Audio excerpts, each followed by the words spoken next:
It didn't start with you. I suggest you download it, you buy it, do whatever you have to do to get this book by Mark Wolynn. It is amazing. So in this book, amazing, he is basically, through his research, is saying all the things that I've been saying about how our trauma can get passed down from one generation to the next. So it's not just our psychological childhood programming, it's even a little bit more, it's even deeper than that. It's a vibrational trauma blueprint. That's what I call it. It's a vibrational trauma blueprint from the generations prior, which is just fabulous. So let me just show you my silly diagram. And most of you love my diagrams, you know, and I just, bear with me, okay, dear ones, I did this quick. So, okay, I'm not an artist, as you can see. So imagine this is your grandma, okay? When I imagine this being my grandmother, my mother's mother, my grandmother was an alcoholic, and she had a very, very tough life. Born like around 1919, 1920, it was hell for my grandmother, okay? My grandmother married my grandfather. My grandmother was a little lady. That's where I get my green eyes from, as a matter of fact. So my grandmother was a small little lady. I'm not a little lady, though. I'm kind of big. But whatever. I digress. So anyway, my grandmother is this small little woman, marries my grandfather, who is 6'4", who, from what I understand, actually used to beat my grandmother. Okay, was domestically violent. So imagine my grandma. So when I imagine myself, and I've done this work in the past, but this has all been justified and validated in this book, which is fabulous. He suggests, the author suggests, what he did with one of his clients was he put a pair of clay. It was an impression of feet, an impression of shoes, and he imagined his client stepping into the shoes of her grandmother, which has helped her understand her grandmother's trauma and really helped her make connections to why she felt so anxious today, because she didn't have, which is very, very common for trauma survivors. Sometimes we don't have a memory to our feeling, and that drives us effing crazy. Like, we feel anxious, but everything looks fine. We're CEOs, and you know, we have what we think are good marriages, and you know, our kids are doing well in school, but we feel like crap, and we don't understand why. This might explain why. So part of what might help you, because it's helped me and it's helping my clients, is to imagine at least 3 generations prior to you. So this diagram might help. That's why I do this, because the brain likes pictures and images, and it helps the brain organize thoughts. So this is helping you think about a very complex idea in a very simple format, a stick figure format almost. So imagine this is your grandmother. Like I said, if we imagine this is my grandmother with all these freaking problems that she had, right? Now imagine she's pregnant. She was actually pregnant with twins. So my mother was a twin, so I should have put 2 babies in there, but whatever. So so imagine that, you know, my mother is in the uterus of my grandmother. Now these little things here represent what will become my mother's eggs, which will become me, my sister, my brother, you know, sometime in the future. So I feel that, I mean, and Bruce Lipton's work proves it, that the environment, right? So if we imagine these waveforms, these waves all represent vibrations, and anything that affected my grandmother, right, and her perception psychologically, impacted her emotionally, created a chemical response inside of my grandmother, and all of these stress hormones get secreted and absorbed, get secreted and then get absorbed through the placenta to the baby. So if a mother is under chronic stress, guess what? The baby's under chronic stress too. So imagine my mother and then the eggs that eventually would become me. Now, this will help you. So if you create like a little diagram, make this your grandmother, your mother's mother, and then imagine all the experiences, get as much information as you can. If you don't have any information about your grandmother, then figure out the roundabouts what year your grandmother was born, and then look in the history books. Go back to that time, 1920. Women didn't even have the freaking right to vote in 1920. I mean, this is serious. I mean, that's craziness. So if you think about where your grandmother was, in terms of, and I call it the quantum timeline. So even if you don't have any information about your grandmother, even if you were adopted, if you can trace back roundabouts what time, what year your grandmother was born in, and then, even if you just know what area she was born in, we had racism, we had segregation, women didn't have the right to vote, there was a lot of ugliness, we had, World War I, we had World War II, terrible, terrible things were happening in the world. So imagine all the environmental stressors that your grandmother had to experience, then imagine how her body responded and what stress hormones were released into the child that would become your mother. And then imagine the precursor cells that would eventually become the eggs that you were. Imagine the imprints, the vibrational imprints, okay, that were downloaded and imprinted into your DNA even before you were born. So this is what I call, this diagram is tracing our trauma. So that's basically, I believe that all human beings can get over, and I believe that we can get over anything.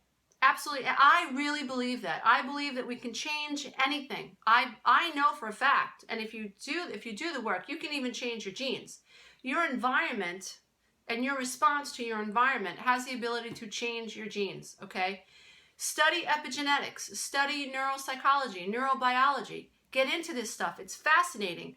The more you know about it, the more powerful you're going to feel, the more control you're going to have over it, and the more willing you're going to be to do what you have to do to change the way you perceive yourself and other people. Ultimately, on the healing path, for those of you who are here to really ascend and transform and to become beacons of light, ultimately you'll get to a point where no matter what your mother did, no matter what your father did or your grandparents did, you're going to be able to come to terms with it and even come to peace with what happened, because you're going to see that it may have been all the trauma in the past may have come up through us for an opportunity to heal what was done in the past. If you study the work of Sigmund Freud and Carl Jung, they basically say the same thing, that, in terms of the trauma that happened to us in our past, okay, so if we're going to think small, we'll think, okay, so I married my mother, okay, here was an opportunity for me in the present time, back then, in real time, real 3D time, here was an opportunity to heal my broken relationship with my mother, because I never could get my mother's validation, right? So I married my husband to heal that. I thought again, back to the road, back to me. I thought I was done. When I got divorced, I was like, okay, figured it out. I'm codependent. I married my mother. I'm not going to do that again.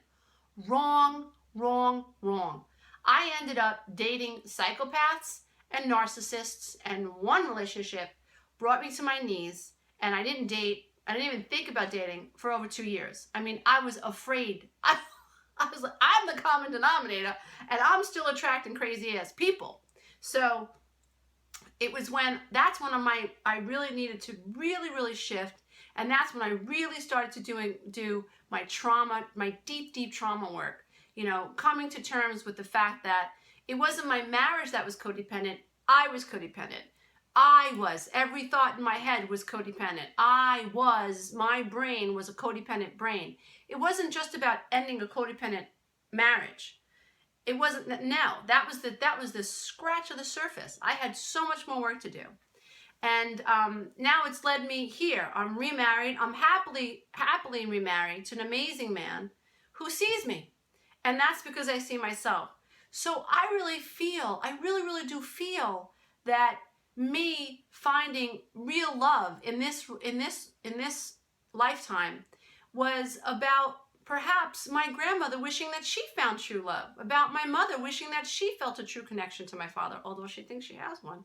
Okay, whatever. But whatever. I'm not judging. They seem to be happy. Okay.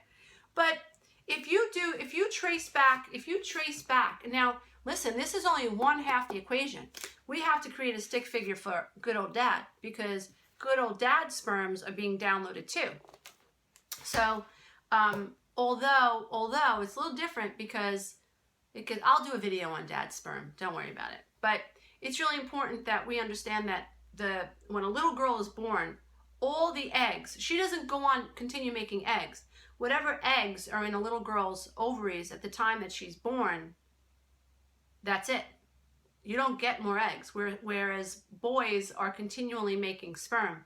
So this book suggests that, and I agree, this book suggests that because males are continually making sperm, there's always more opportunity for imprints of new traumas to get downloaded.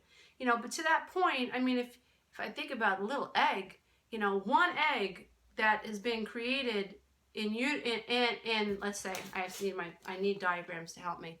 So imagine if you are one of these eggs, and you know, when I was in my mother's, let's say this is my mother now, right? When I was in my mother's uterus, her father died, who she loved and idolized at 5 months. So it makes me so sad. This morning when I was reading this, I was hysterical crying, because I started to think about my mother, me being in utero, my mother being absorbed in complete grief. Her mother was an alcoholic, incapable of being there for her. She lost her father, who promised to stop drinking because I was being born. I think about her loss and her grief, and then I think about my children. I think about the future children that I would have that were also drizzled and draped and blanketed in feelings of guilt and sadness. And then I think about, gonna get emotional, then I think about how lonely I was as a child. And I think about the fact that I had these unborn, well, these eggs inside of me. And I think about wanting to commit suicide at 12 years old. And I think, oh my God, I had these eggs that, and it's funny, I call my children my eggs. You know, I say, hey, you're my eggs, you know, I love you.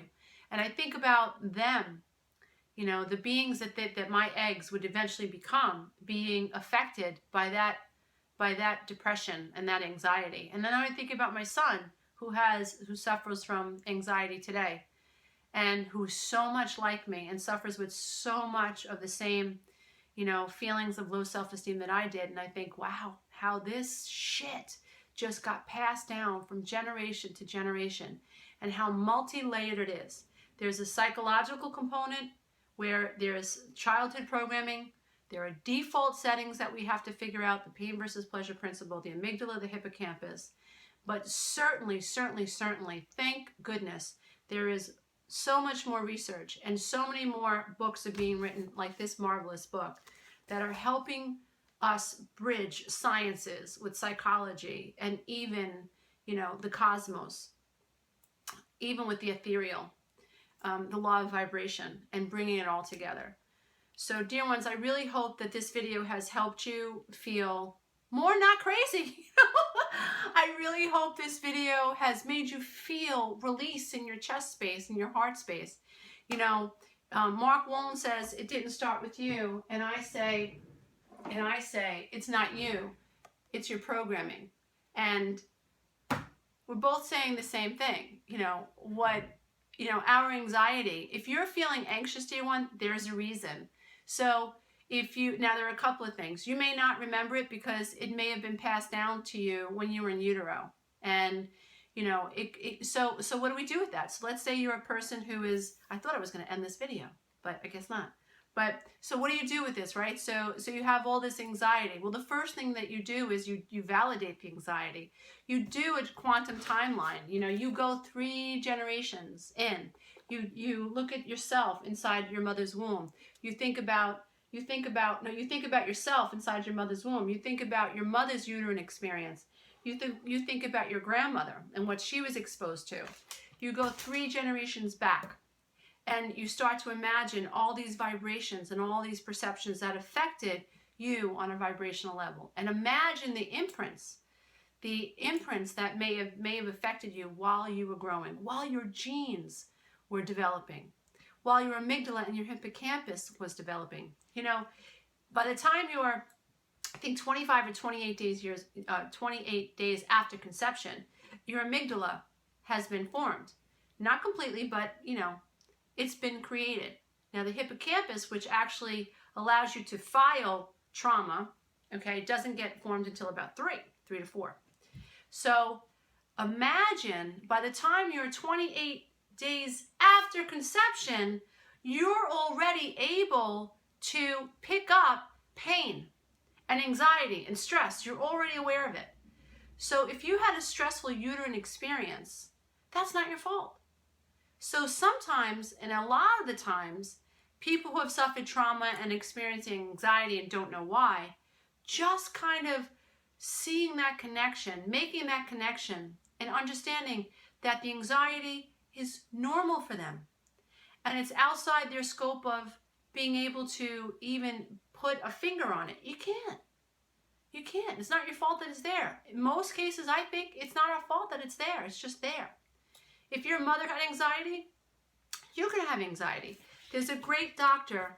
I'm a researcher at heart. I mean, I wrote her name down, and I want to interview her.